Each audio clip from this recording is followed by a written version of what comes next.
Dia panggil.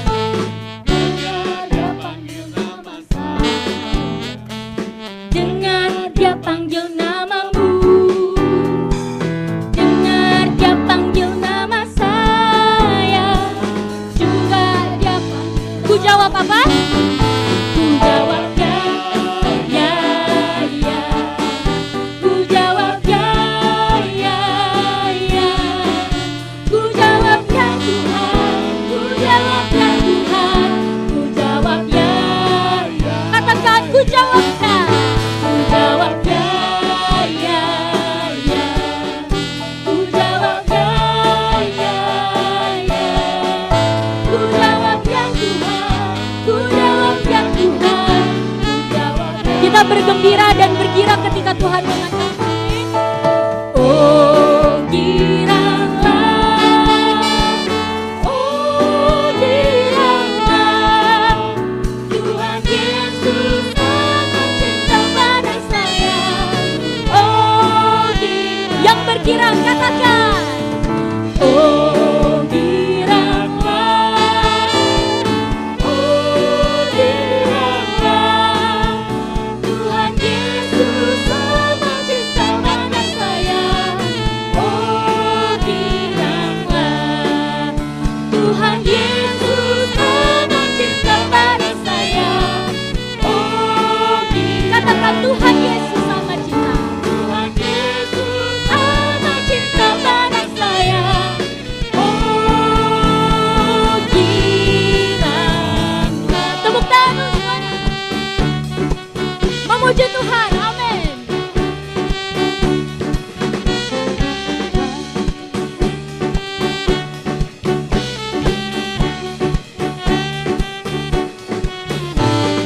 Hari ini harinya Tuhan, harinya Tuhan. Mari kita bersukaria, bersukaria. Hari ini harinya Tuhan, mari kita bersukaria.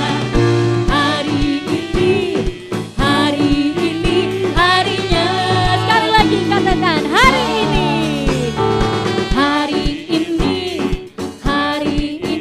harinya Tuhan, harinya Tuhan. Mari kita bersukaria, bersukaria.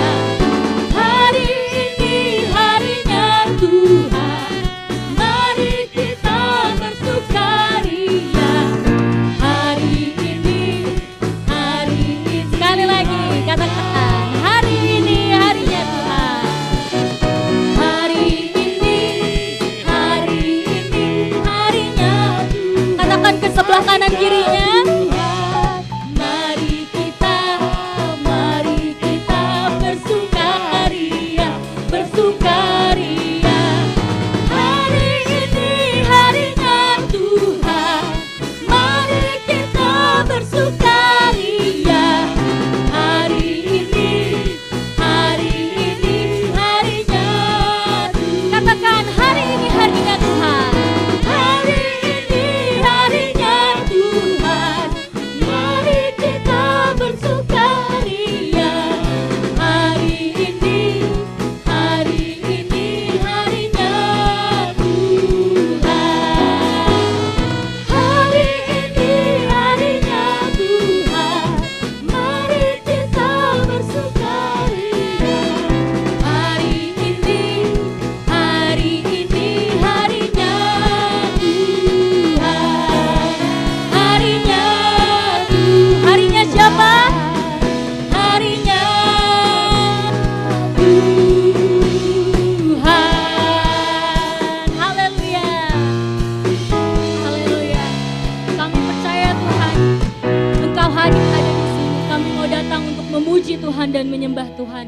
Haleluya. Haleluya. Terima kasih Tuhan buat penyertaan Tuhan sepanjang minggu ini.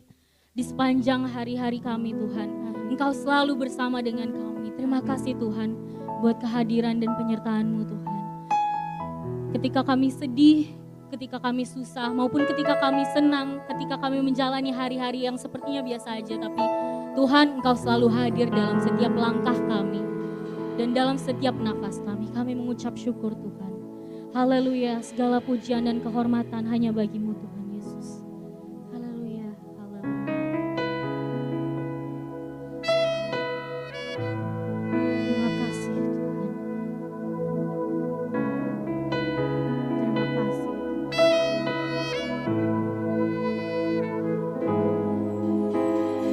Hanya Kau tempatku berlindung, hanya Engkau laguku dan kekuatanku. Izinkanlah ku datang menyembah, membawa syukurku.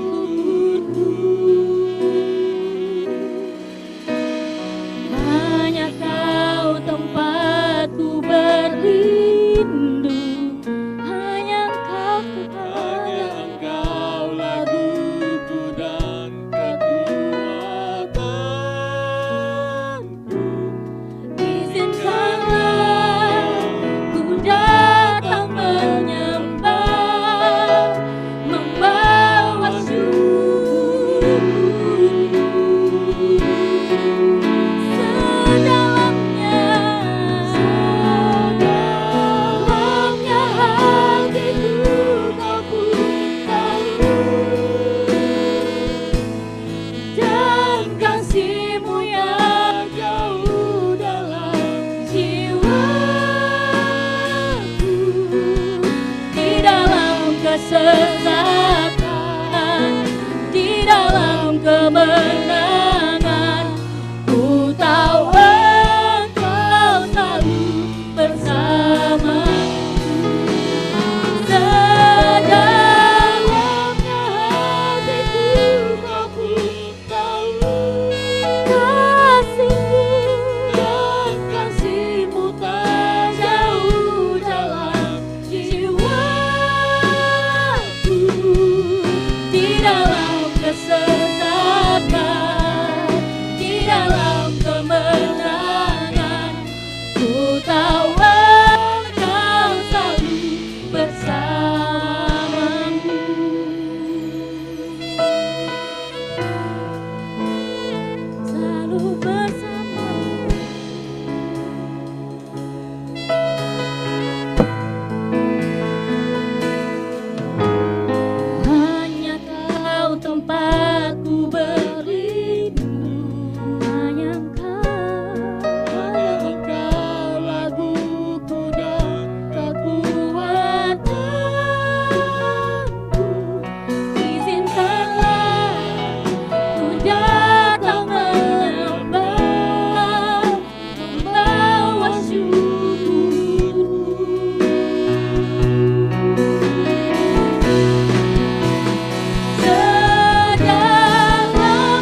kasih Tuhan Yesus, terima kasih.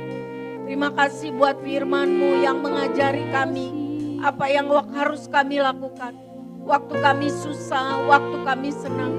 Terima kasih Tuhan Yesus. Tuhan sudah mati untuk menebus dosa kami. Kami dibayar dengan lunas harganya. Kami mau menghargai keselamatan itu. Kami tidak mau main-main dengan dosa. Kami bersyukur Tuhan baik, Tuhan sabar, Tuhan setia. Terima kasih Tuhan Yesus buat orang-orang baik yang Tuhan taruh di dalam hidup kami. Terima kasih Tuhan Yesus. Terima kasih Tuhan Yesus. Terima kasih. Terima kasih. Terima kasih. Puji Tuhan. Mulia Tuhan. Agung Tuhan. Baik Tuhan. Besar Tuhan. Setia Tuhan. Syukur. Kalau kami datang sore hari ini, kami bersyukur. Kalau ada masalah di pikiran, perasaan dan hidup kami, tolong kami Tuhan menyerahkan segalanya kepadamu. Dan tambahkan iman percaya kami bahwa Tuhan tidak akan mengizinkan segala sesuatu asal-asalan. Tidak akan lebih dari kekuatan kami. Dan kalau kami hidup menuruti kehendak Tuhan, berjalan sesuai rencanamu, Tuhan turut bekerja melalui segala hal, mendatangkan kebaikan, kebaikan, kebaikan, kebaikan. Supaya kami bisa bersaksi kepada banyak orang tentang perbuatan Tuhan yang baik, perbuatan Tuhan yang besar, mujizat. Supaya namamu dimuliakan, namamu ditinggikan, namamu diagungkan. Amin. Syukur Tuhan. Ampuni dosa kami Tuhan. Sucikan kami di dalam nama Tuhan Yesus. Dan mampukan kami mengampuni orang yang bersalah kepada kami di dalam nama Tuhan Yesus. Supaya tidak terhalang dosa kami. Supaya tidak terhalang persekutuan kami dengan Tuhan. Di dalam nama Tuhan Yesus. Hadirat-Mu ada di tengah-tengah kami. Urapi kami semua. Urapi saya. Kuduskan kami semua di dalam nama Tuhan Yesus. Sehingga kami mengerti kehendak Tuhan dan menjadi pelaku firman. Kami rindu hidup kami mempermuliakan Tuhan. Kami rindu hidup kami menyenangkan hati Tuhan selama Tuhan masih kasih kesempatan. Terima kasih Tuhan. Kami mohon dengan percaya di dalam nama Tuhan Yesus. Amin. Silakan duduk saudara. Terima kasih. Shalom. Selamat sore saudara-saudara yang kekasih. Puji Tuhan. Sekarang tanggal 9, minggu depan tanggal 16, ya hari Senin tanggal 17, kita akan menyelesaikan tanggal 16 minggu depan dari program pendalaman firman Tuhan dari Galatia 5 ayat 22 sampai 25. Puji Tuhan kita belajar tapi tidak hanya sekedar belajar, tapi kita rindu untuk mempraktekkan dalam hidup kita sehari-hari. Amin. Terima kasih buat hamba-hamba Tuhan yang sudah memainkan musik, memimpin puji-pujian. Kami semua bergembira karena Tuhan. Saudara-saudara, mari kita buka firman Tuhan. Mari kita lihat juga di depan, minta tolong ya Melvin. Sekarang kita lihat dari Galatia 5 ayat 22 sampai 25. Saya mau mengingatkan apa saja yang kita pelajari sudah hampir 3 bulan ini. Dan minggu depan sudah selesai rangkaian tema ini. Mari kita baca sama-sama ya saudara. Tetapi buah roh ialah kasih, sukacita, damai sejahtera, kesabaran, kemurahan, kebaikan, kesetiaan, kelemah lembutan, penguasaan diri. Tidak ada hukum yang menentang hal-hal itu. Barang siapa menjadi milik Kristus Yesus, ia telah menyalibkan daging dengan segala hawa nafsu dan keinginannya. Jikalau kita hidup oleh roh, baiklah hidup kita juga dipimpin oleh roh. Demikianlah firman Tuhan. Berbahagialah orang yang mendengar dan mempraktekkan firman Tuhan dalam hidup sehari-hari. Sebab merekalah yang disebut anak-anak Allah. Dan merekalah yang berhak menerima janji-janji Allah. Amin. Saudara, hari ini kita belajar mengenai lemah lembut. Tolong dikembalikan, Vin. Ayat 23. Ya, lemah lembut. Lemah lembut definisinya adalah baik hati, peramah, penuh kasih, mampu mengendalikan diri, sabar dalam cara bicara dan sikap sopan, tidak kasar. Ini bukan berarti letoy ya, atau lemah gitu. Bukan juga hanya gaya bicaranya yang lemah lembut.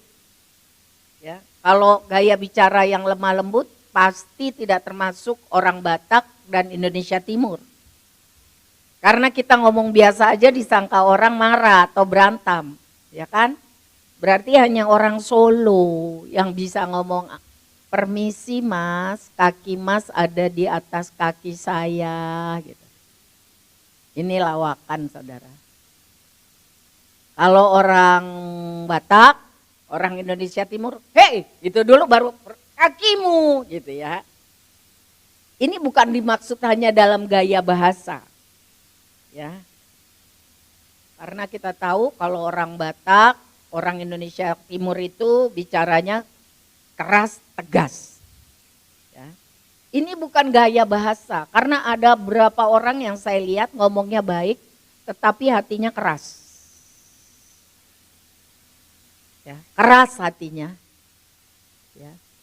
Tetapi ini adalah orang yang mempunyai kekuatan batin untuk menguasai amarah.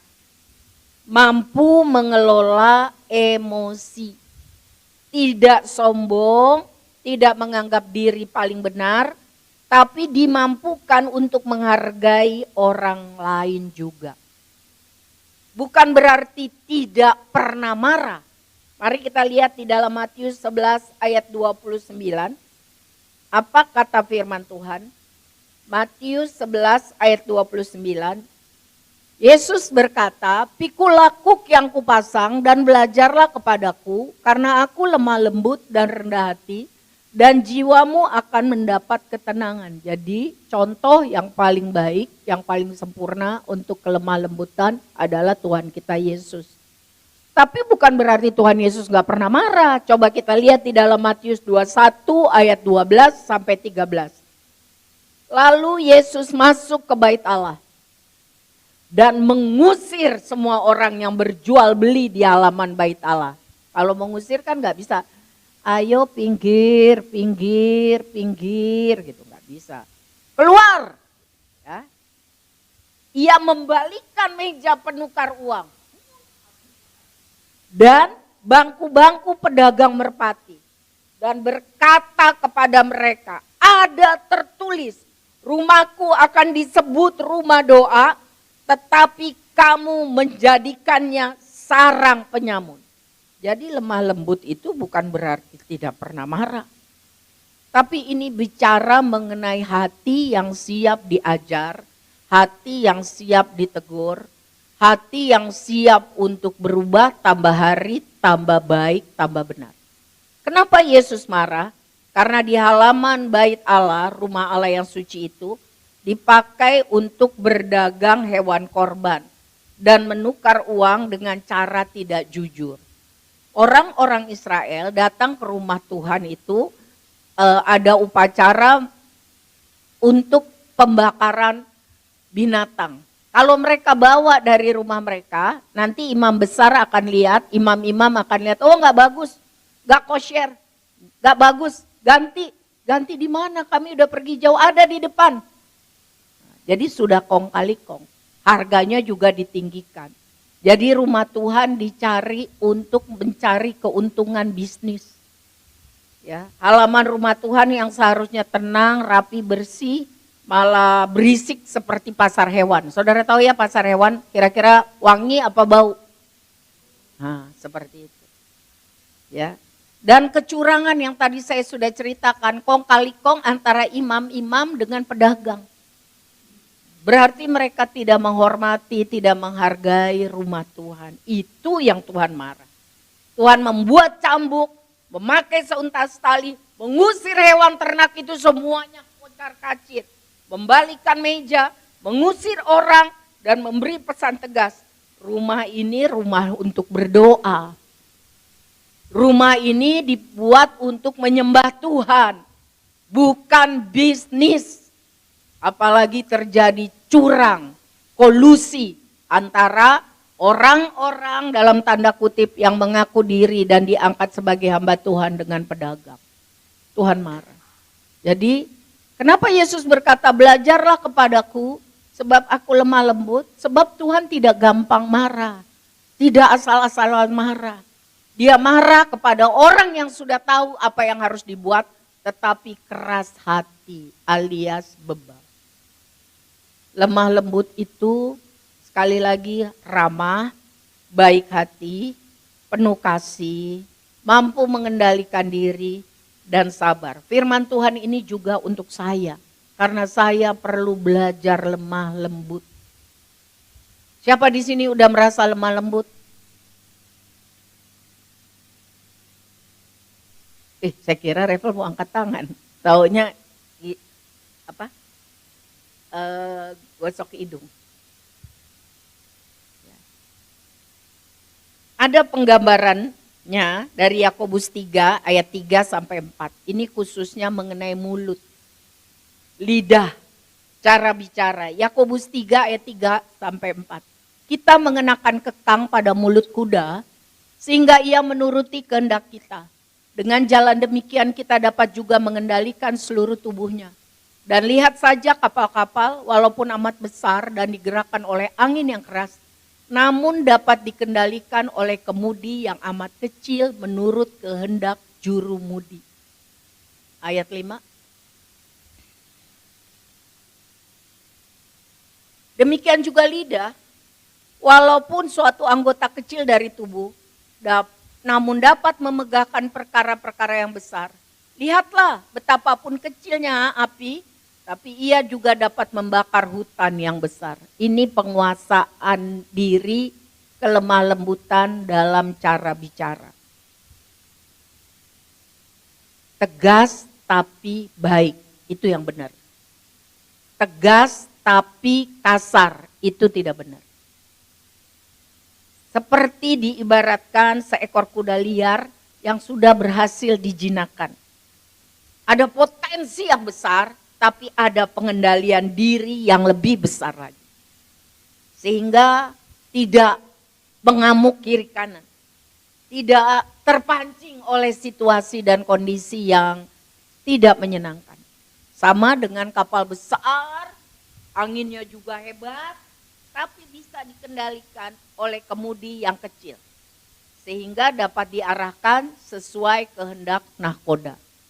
Itu yang dibicarakan persamaan, perumpamaan mengenai bagaimana seseorang yang dikuasai, dikendalikan oleh roh Tuhan. Sehingga bisa benar berkata dan baik. Benar dan baik. Bukan benar tapi kasar. Yang betul, benar dan baik.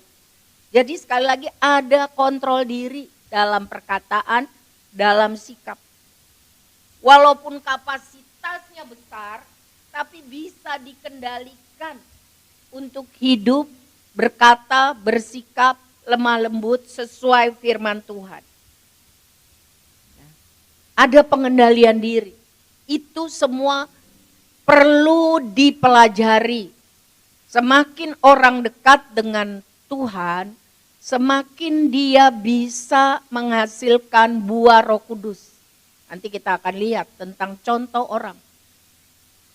Ya. Saya punya teman, saudara, lawyer yang terkenal.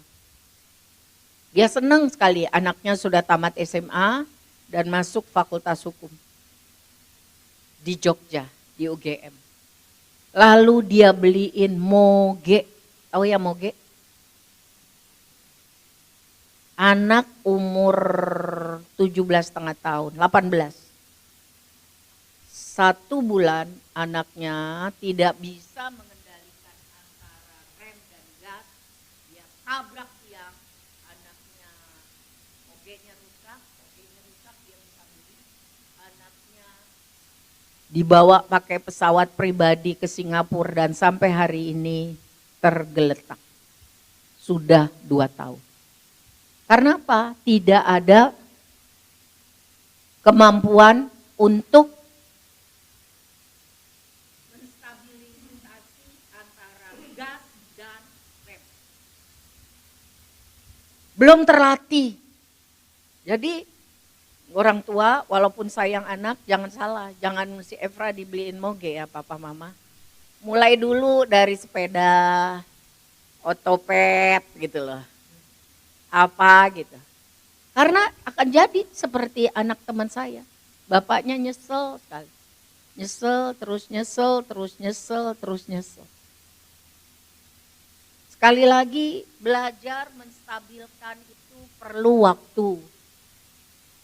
Perlu belajar. Perlu hikmat. Karena kalau seorang yang baru umur 18 tahun dibeli moge ya seperti itu, gas terus. Padahal dia gas di lorong-lorong kecil di daerah Jogja. Ada juga orang yang meninggal, tapi dia bisa urus, dia tidak digugat. Tapi anaknya begitu, hidup segan, mati juga belum. Apa yang terjadi kalau seorang punya kuasa yang besar, tapi hatinya keras. Tidak ada kelemah lembutan. Apa yang terjadi? Kekuasaannya sangat besar, tapi hatinya keras. Hatinya keras. Tidak ada kelemah lembutan. Apa yang terjadi? Hitler. Hitler punya kuasa besar, tapi hatinya keras, tidak ada kelembutan, penuh dengan kepahitan. Dan 6 juta orang Yahudi tewas, dibantai mati. Karena Hitler benci banget terhadap yang namanya orang Yahudi. Karena ayahnya orang Yahudi sangat jahat kepada ibunya. Anak-anak, jangan simpan kebencian kepada orang tuamu. Nanti jadi kayak Hitler loh. Ampuni orang yang bersalah kepada kita. Itu namanya belajar lemah lembut. Orang lemah lembut mampu mengendalikan diri, mampu penuh kasih, mampu sabar, mampu mempunyai paradigma pikir yang berbeda. Semuanya itu karena pekerjaan Roh Kudus waktu seseorang mau melakukan firman Tuhan. Kalau kita keras hati, simpen benci, simpen dendam, simpen sakit hati, maka yang datang ialah iblis. Jadi sekali lagi mengenai kelemah lembutan, mari kita introspeksi diri. Orang itu punya pengendalian diri. Tidak mudah terpancing. Nada bicara tidak tinggi terus. Mari kita belajar ya di rumah. Siapa yang selalu memulai nada bicara tinggi, jangan balas dengan tinggi. Maka terjadi apa? Apa kau dik? Kalau tinggi-tinggi dibalas tinggi, buang, meledak. Teriak, meledak. Kenapa? Karena tidak ada kelemah lembutan. Orang lemah lembut selalu mau berusaha melakukan yang Tuhan mau. Karena diajar oleh Roh Kudus. Mudah diajar, dipimpin oleh Roh Kudus. Bukan selalu berarti sempurna, perfect, tidak. Ya. Mari kita lihat apa yang firman Tuhan katakan mengenai seseorang yang dijadikan contoh orang yang sangat lembut hatinya. Yaitu kita buka di dalam kitab Bilangan. Tolong Pin.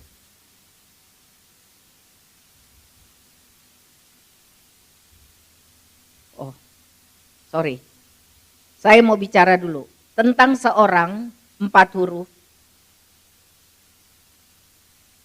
Dia itu orang yang sangat lembut, bahkan dikatakan paling lembut di dunia. 4 huruf, depannya M, belakangnya A. Musa. Kenapa dia lemah lembut? Kenapa firman Tuhan katakan dia sangat lemah lembut? Suatu hari, Musa, pemimpin yang dipilih Tuhan untuk memimpin Israel itu, dihina oleh kakak dan abangnya. Siapa nama kakaknya? Miriam. Siapa nama abangnya? Harun. Mereka komplain, mereka marah kepada Musa mengenai Musa menikah dengan seorang perempuan Kushi. Kushi itu ternyata orang Ethiopia. Kulitnya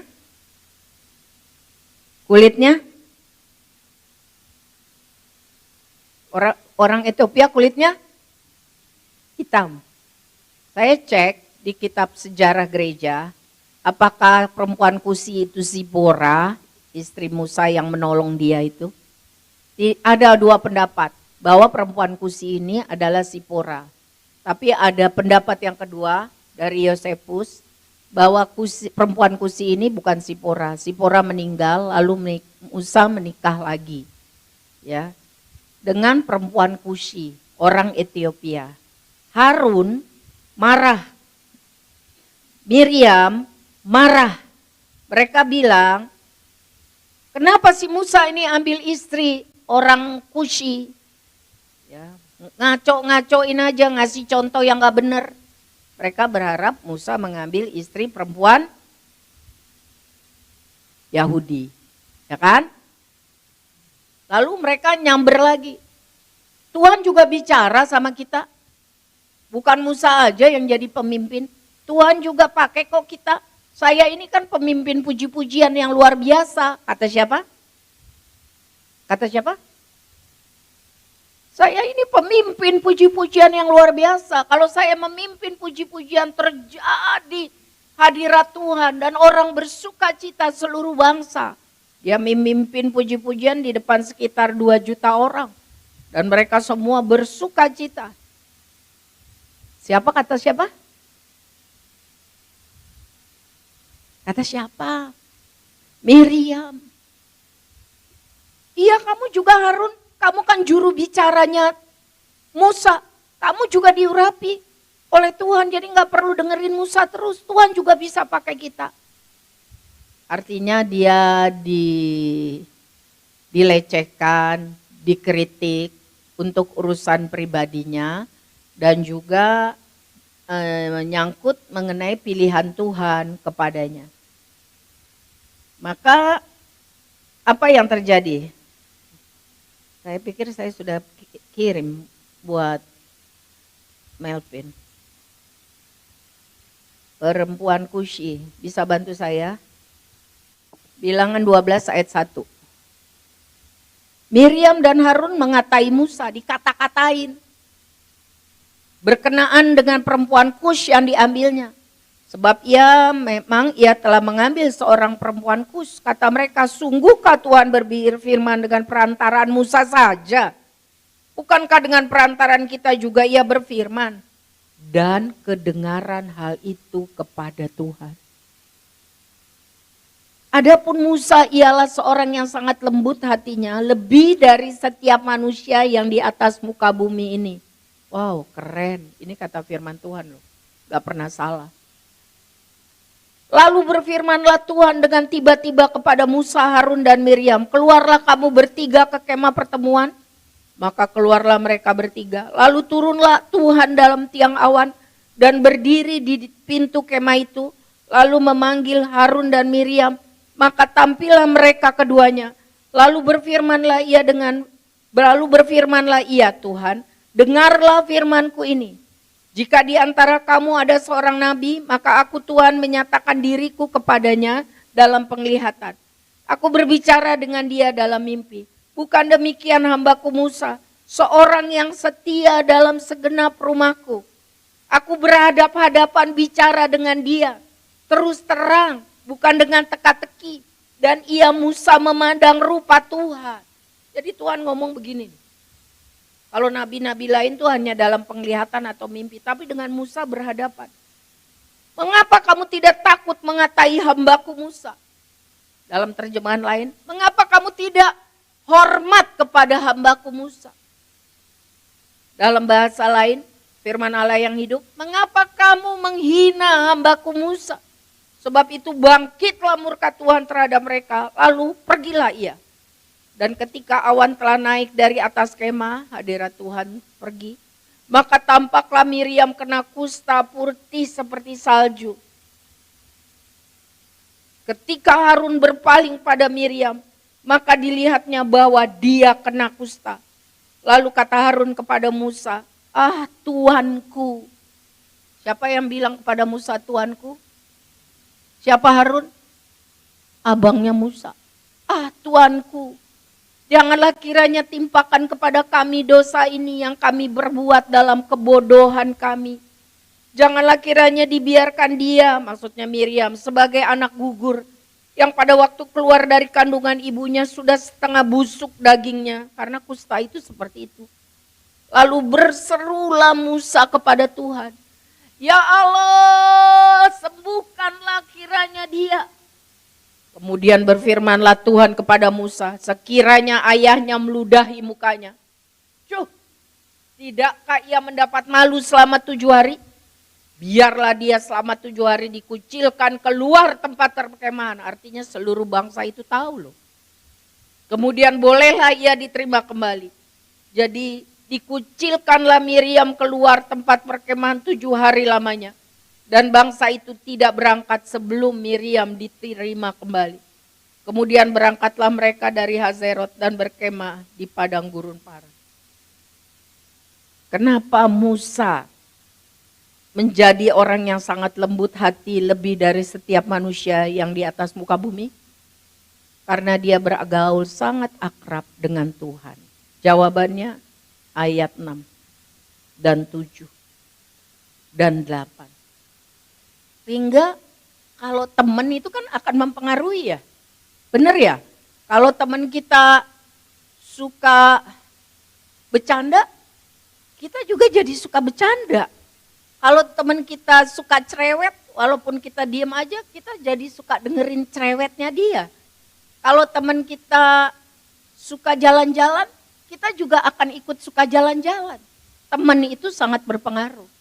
Musa ayat 5, 6, 7, ayat 6, 7, 8.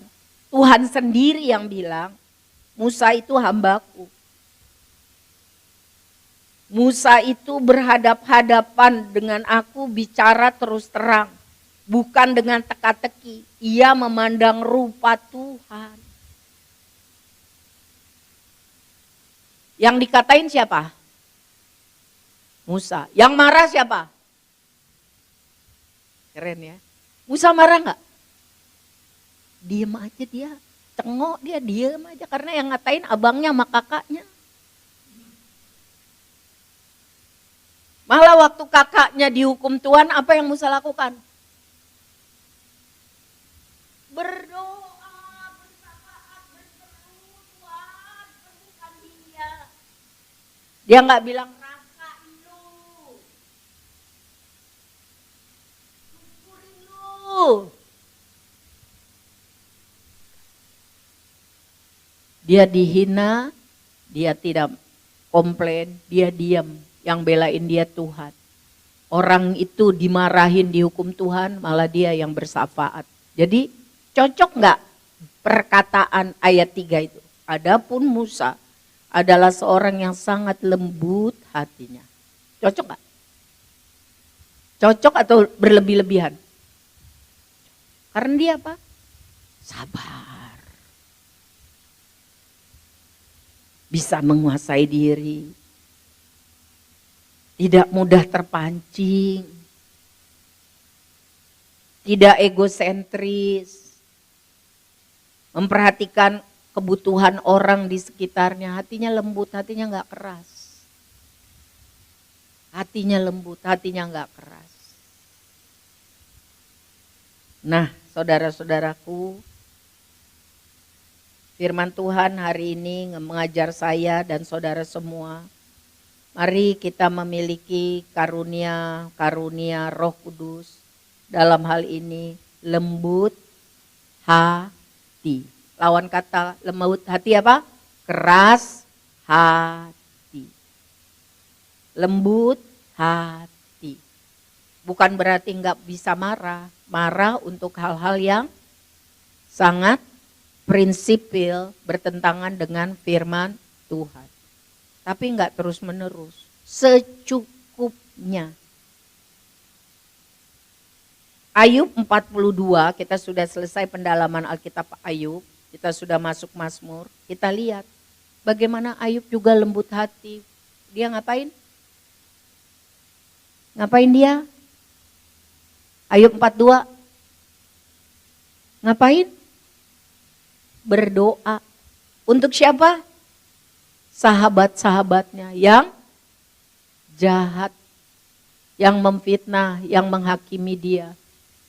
Dia berdoa, mirip seperti apa yang dilakukan Musa. Maka Tuhan memberkati Ayub lebih daripada sebelum dia sakit. Saudaraku yang kekasih di dalam Tuhan, firman Tuhan ini juga buat saya. Karena saya suka benar tapi keras. Yang Tuhan mau benar tapi baik. Amin. Saya mau tambah hari tambah serupa dengan Kristus. Bagaimana saudara? Mau enggak tambah hari tambah serupa dengan Kristus? Mau? Ya. Apa yang harus kita lakukan? Saya cuman ngulang nih. Musa kan enggak lahir tiba-tiba jadi lembut tuh. Ingat ya, dia pukul orang sampai mati. Orang Mesir, dia pukul sampai mati. Jagoan berkelahi dia. Tapi kenapa di dalam bilangan itu mengatakan dia orang yang lembut hati lebih dari manusia apapun? Karena bergaul akrab dengan Tuhan. Sehingga pergaulan yang akrab mempengaruhi satu dengan yang lain. Betul ya? Betul ya? Bergaul akrab dengan Tuhan setiap hari. Kita bilang, Tuhan saya mau tambah hari seperti Engkau. Agar melalui hidupku nama Tuhan dipermuliakan. Ayat selanjutnya tolong Vin. Efesus 4 ayat 2 sampai, udah ya? Oke. Hendaklah, mari kita sama baca. Hendaklah kamu selalu rendah hati, lemah lembut dan sabar.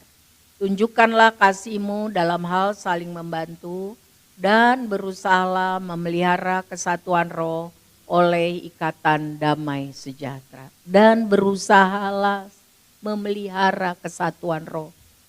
Itu hanya bisa dikerjakan oleh Roh Kudus. Karena manusia itu dasarnya apa? Manusia itu pada dasarnya apa? Egois. Egois itu apa? Gue yang benar, lu yang salah. Betul? Mulai dari zaman siapa itu? Nenek kita, kakek kita. Adam bilang siapa yang salah? Hawa. Hawa bilang siapa yang salah? Ular. Akhirnya Tuhan yang salah. Kenapa Tuhan taruh pohon itu yang dilarang di situ? Kenapa? Roh Kudus yang memampukan kita untuk bisa menghasilkan buah roh. Dalam hal ini lemah lembut. Sebab iblis datang untuk mencuri kebahagiaan, membunuh iman percaya kita supaya kita binasa, supaya kita bersama-sama dia masuk ke neraka. Hidup ini tiap hari pilihan. Mari kita pilih untuk lemah lembut, mendengar apa yang Roh Kudus katakan. Jangan keras hati. Kalau kita keras hati, Maka apa yang terjadi? Apa yang terjadi? Karena keras hati. Tidak mau lemah lembut. Apa yang terjadi? Coba, nenek kita, perempuan keras hati itu. Apa yang terjadi? Hah?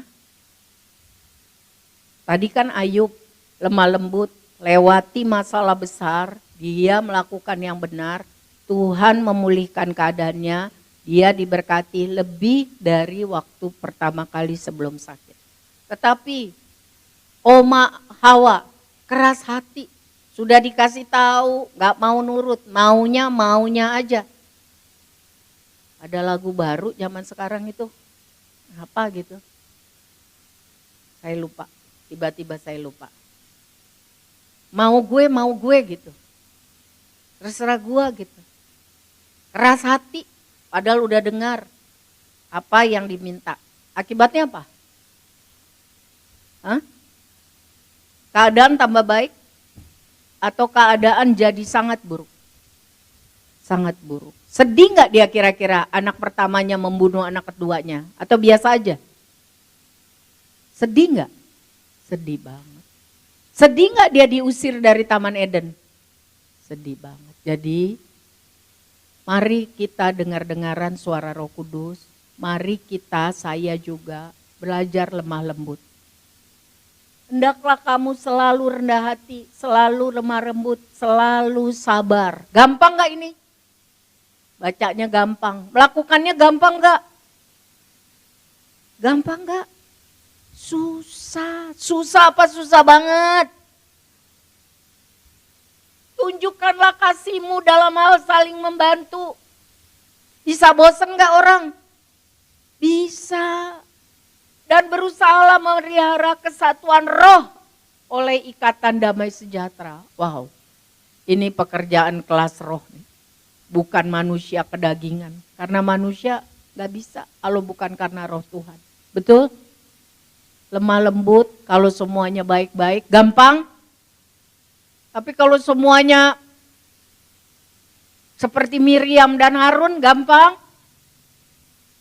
Enggak. Tapi Tuhan akan memampukan orang-orang yang bergaul akrab dengan Tuhan. Ya, kuncinya bergaul akrab dengan Tuhan. Bergaul akrab dengan Tuhan itu apa sih? Ini udah mau habis nih. Bergaul akrab dengan Tuhan apa sih? Melakukan kehendak Tuhan. Melakukan kehendak Tuhan itu apa sih?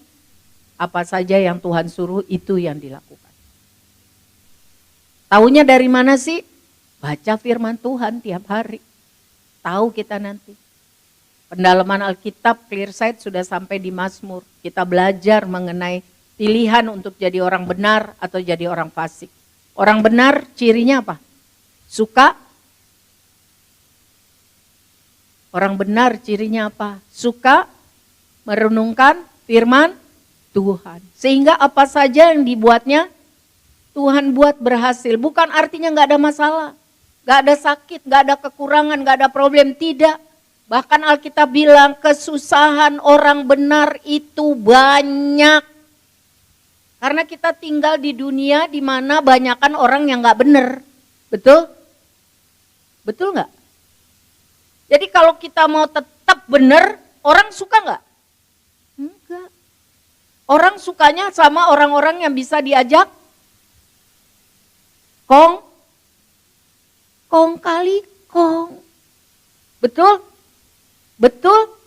Ya. Betul saudara. Orang tidak suka sama orang benar. Orang sukanya orang yang cincai-cincai lah. Oke aja. Gak usah terlalu fanatik. Betul gak? Gak usah terlalu jujur. Maulah sama-sama kita nyontek. Maulah sama-sama kita bohong. Kita tahu keadaan negeri kita. Itu karena apa? Kolusi. Kerjasama untuk hal-hal yang tidak baik. Dan itu dianggap biasa. Yang gak mau kerjasama, hilang loh. Ya kan? Nah saudara, Hanya Roh Kudus yang memampukan kita. Orang yang mau hidup benar, orang yang kesukaannya adalah merenungkan firman Tuhan. Artinya membaca atau mendengar firman Tuhan, merenungkannya, memikirkannya, dan mempraktekkannya. Mengintrospeksi diri setiap hari. Ini saya udah buat belum? Ini saya lemah lembut apa enggak? Oh, saya mah ngomongnya emang bener tapi keras. Sehingga orang pada ketemu saya pada takut. Emang saya singa. Seharusnya saya benar sih benar, tapi caranya lebih baik. Introspeksi diri. Itu saya. Saya nggak tahu saudara. Tanya sama dirimu sendiri. Introspeksi diri supaya tambah hari tambah serupa dengan Kristus. Sedangkan orang fasik dikatakan di Mazmur 1. Orang yang kesukaannya adalah hal-hal yang apa? Bergaulnya dengan orang-orang apa? Orang-orang fasik juga. Orang-orang yang suka tidak menghormati Tuhan. Yang suka menghina kekudusan. Yang tidak menghargai keselamatan. Yang tidak mau menghormati pertobatan. Hidup asal hidup. Hidup semaunya. Maka bedanya orang benar dan orang fasik. Orang benar walaupun banyak masalah, Tuhan tolong. Sehingga apa saja yang dia buat, artinya melewati banyak keadaan sulit hidup, Tuhan buat berhasil. Berhasil memuliakan Tuhan. Sedangkan orang fasik, sedikit aja goncangan, dia seperti sekam, tidak ada kekuatan, tidak ada kesanggupan, error, mati, bunuh diri, menyangkal Kristus, meninggalkan Kristus, dan sebagainya. Karena fasik. Orang fasik itu orang yang keras hati, tidak mau bertobat. Semua kita pernah berdosa, betul? Ada di sini yang suci tiada tarat, tidak pernah berdosa? Saya enggak. Saya pernah berdosa. Mari kita memilih bertobat setiap hari dan bilang, Tuhan, tolong aku supaya hatiku lemah lembut. Jangan keras hati. Tuhan tolong kita. Mari kita nyanyi lagu seperti Yesus, seperti Yesus. Itu saja ku minta. Dalam jalanku sampai ke sorga, saya mau seperti Yesus. Itu lagu doa. Saya rindu kita semua punya kerinduan yang sama, punya karakter yang sama seperti Tuhan. Dalam hal ini lemah lembut. Mengendalikan diri. Tidak mudah terpancing. Mudah sabar, mudah mengampuni. Karena sadar diri, kita pun karena kesabaran Tuhan. Rendahin lagi.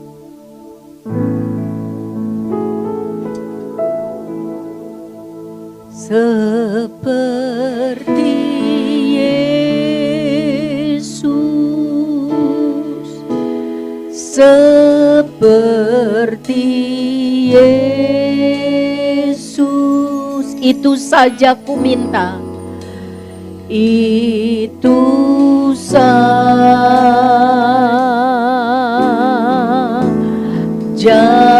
ku minta, dalam jalanku sampai ke sorga, dalam jalanku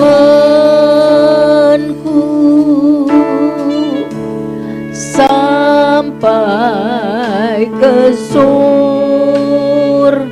Saya mau seperti Yesus. Saya mau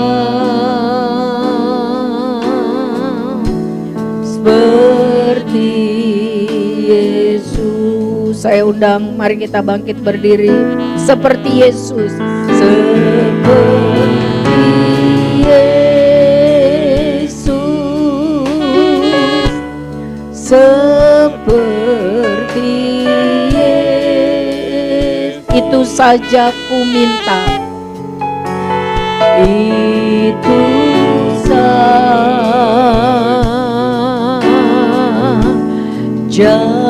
ku minta, dalam jalanku sampai ke sorga, dalam jalanku sampai ke sorga. saya mau seperti Yesus. Saya mau seperti Yesus. Tuhan Yesus, firman Tuhan ini untuk kami. Tolong kami untuk dapat menghasilkan buah roh lemah lembut, baik hati, ramah, bukan pura-pura ramah, tapi penuh kasih, sabar, mampu mengendalikan diri. Roh Kudus, tolong kami. Kami banyak kelemahan, tapi kami tidak mau terus lemah. Kami mau lemah, lembut seperti Yesus. Supaya melalui hidup kami orang lihat kebaikan kami dan nama Tuhan dimuliakan. Tolong kami Tuhan, ajari kami mengontrol diri. Ajar kami tidak mudah terpancing. Tuhan tahu keadaan kami masing-masing. Kami rindu tambah hari tambah seperti Tuhan Yesus. Saudara berdoa, katakan kepada Tuhan betapa rindunya kita menggambarkan kemuliaan Tuhan. Betapa kita rindu orang lihat hidup kita seperti orang lihat Kristus kecil. Mempermuliakan Tuhan.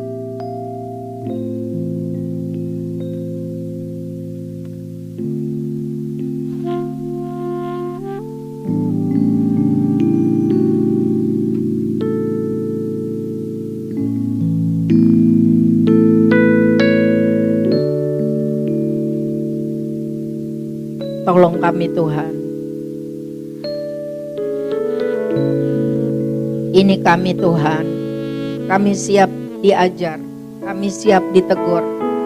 Kami rindu bersekutu akrab dengan Tuhan. Tuhan sahabat kami sehingga karakter kami tambah serupa dengan Tuhan. Supaya kami bisa mempermuliakan Tuhan, bukan mempermalukan Tuhan. Di rumah, di luar rumah, di mana saja. Masalah pasti ada. Kendalikan kami Roh Kudus. Tambah hari tambah seperti Tuhan Yesus. Makasih Tuhan Yesus, berbicara terus kepada kami. Kami siap diperbaiki, kami siap dibentuk, kami siap mempermuliakan Tuhan. Hormat kemuliaan Tuhan. Di dalam nama Tuhan Yesus.